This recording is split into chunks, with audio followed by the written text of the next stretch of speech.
Well, for nearly 3 years, a sergeant at Fort Bliss has led a bone marrow registry campaign named Operation Ring the Bell, registering over 15,000 U.S. Army soldiers to the National Bone Marrow Registry, putting the Army as a key player in the fight against blood cancer.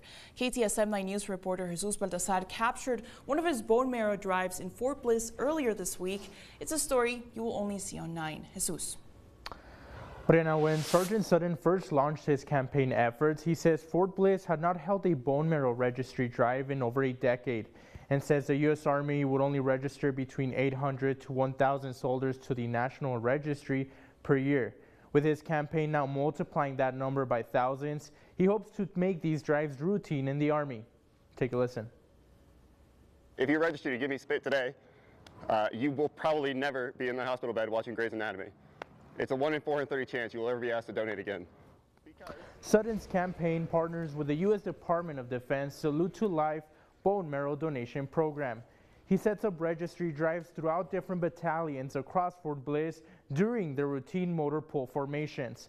Sutton briefs the battalion about how the process works and gives them critical information about the significance of registering as a bone marrow donor.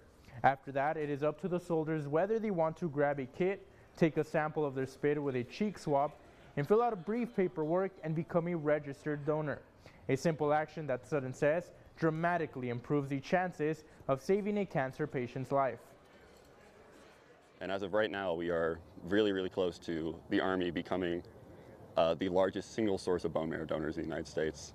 Not just from doing these drives, not just helping out a little bit, but genuinely going from a small player in this fight against cancer to one of the biggest in the game. Operation Ring the Bell has expanded beyond just Fort Bliss to different Army stations across the U.S. like Fort Cavazos, Fort Riley, and Fort Campbell, to name a few. Now, coming up at 10 p.m. tonight, Sergeant Sutton explains why he has been so driven and passionate about growing his campaign to this level.